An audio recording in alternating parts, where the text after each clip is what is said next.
Hello students, welcome in your social science class. In the previous lecture, we studied about fundamental rights, fundamental duties, and today we are going to discuss directive principle of state policy. Chapter number 17, fundamental rights, fundamental duties, and directive principle of state policies. In our previous videos, we discussed about fundamental rights, duties. Today, we are going to discuss about directive principles of state policy. First of all, it is very important to know what are directive principles of state policy. The directive principles of state policies are guidelines. These are the guidelines, instructions given by the Constitution. The government at all levels are expected to frame their policies in accordance with these principles, with an aim to achieve our national goal and establish a welfare state in India. The idea has been borrowed from Ireland Constitution, which had copied it from Spanish Constitution. The constitution framer of our country has been borrowed this idea of directive principle of state policies from Ireland Constitution. Directive principle of state policies are enumerated in Part 4th of Indian Constitution from Article 36 to 51. Dr. Bhimrao Ambedkar described these principles as novel features of Indian Constitution. Directive principle of state policies along with the fundamental rights contain the philosophy of the Constitution. The directive principle of state policies are non-justiciable in nature. Non-justiciable in nature means that they are not legally enforced by the court for their violation. It means directive principle, if the directive principles are not followed by the all level government, then these are not enforced by any power, or any court. These are the moral obligation on the part of government. You must know that the directive principles are just guidelines for the government to frame the policies. Directive principle of state policies are non-justiciables. It means these are not enforced by the law. These are the just moral obligations and on the part of the government at all levels to work for the welfare of the people. It is the nature of the directive principle of state policy. They promote the concept of, if now the question is this, if these are non-justiciable, then what is the motive to introduce of a directive principle of state policy? Directive principle of state policy promote the concept of welfare state, is that they seek to establish economic, social, political justice in the country. Now it is very important to know the classification of directive principle of state policies. Now come to know the classification of the directive principle of state policy. Although the directive principle of state policies are in a large number, they have been grouped into 4 categories. These are economic principles, 2 social principles, 3 Gandhian principle, 4 principles related to international peace and security. Only 2 principles from each category are being given in your book. So students, you must learn 2 principles of each category. Categories are of 4. There are 4 categories. First, economic principle, second, social, third, Gandhian, and fourth, principle related to international peace and security. You must learn any two principles of each category. First, Gandhian principle. First of all, we will discuss Gandhian principle. There are many parts of Gandhian principles, but you have to learn only two parts of Gandhian principle.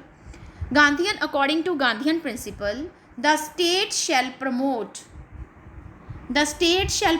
education and economic interest of weaker section like ST and SC. Weaker section of the society, ST and SC. The state shall promote educational and economic interest of the weaker section of the society, ST and SC. Number 2, prevent consumption of liquor and other intoxicating drinks and improve the public health. Prevent the consumption of alcohol so that public health of the people can be improved. Number 3, organize village panchayats.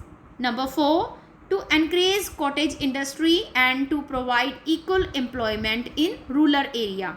Cottage industries means to small industries which are run or managed by the family members with the help of family members or a single person. Like potter industry, the potter made the pots with the help of family, and raw material is available from the market and it easily consumed in the same market. There is no need to go outside for the material, and there is no need to go outside from to sell the product. Like potter industry is there. These are example of cottage industry. To improve the agriculture and encourage animal husbandry. According to Gandhian principle, there should be encouragement of agriculture so that people of rural area will be able to get more and more employment, and animal husbandry means to take care of animal also. Free and compulsory education should be all. These are the Gandhian principle. You must learn any two points from the Gandhian principle. You will learn first to organize village panchayat, and second to promote cottage industry. Now come to social and economic principles. Social principle and economic principle. In economic principles, you must learn to secure equal pay for equal work, both men and women. Second, to provide adequate means of livelihood for all. There should be adequate or proper means of livelihood for all. And social principle, to make efforts to raise the standard of living and public health. There should be efforts by the government to increase the level of living standard of the people. Second, to guard the children against exploitation and moral degradation. There should be proper respect given to the children, and children should not be exploited anyway. There should be no children should not be allowed to work under hazard conditions which are not suitable for their health. General principle according to the amendment 42 amendment, the government should protect and improve the environment and safeguard the forest and wildlife. Environmental Protection Act is passed by the government according to 42 amendment, and according to this act we should protect the environment and we should protect forest and wildlife. Next, preserve and protect the places and the things of national importance. We must protect the public places which are of national importance. These are the principle. Next, more principles are there. Principle like related to international peace and security. Maintain just and honorable relationship with the nations. We must encourage the good relationship or honorable relationship with the other nations also. Second, promote international peace and security. We should boycott the wars and we should try to make efforts, peace and security should be there. Foster respect for international law. Every government should respect the international law. International law, the law which are that framed by the UNO, United Nations Organization, and we must respect the international laws. Next, encourage settlement of dispute peacefully. According to directive principle of state policies, that all level, that every nation must try to settle the dispute with peacefully.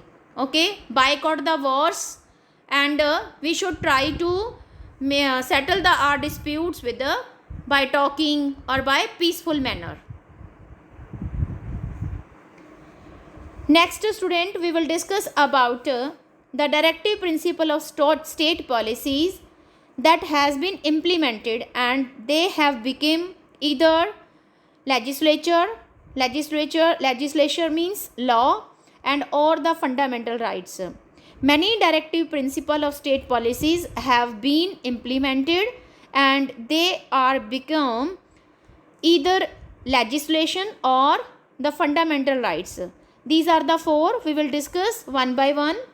First, right to education had become a fundamental right. Okay, right to education. Earlier it was the directive principle of state policy. Now it has become a fundamental rights, as you have read in your fundamental rights. So one, right to education has become a fundamental rights. This may be 1 marks question in your exam. Name the directive principle of state policy, or which directive principle of state policies now has become a fundamental right. So the answer will be right to education. Second point, Environmental Protection Act and Wildlife Protection Act has been passed.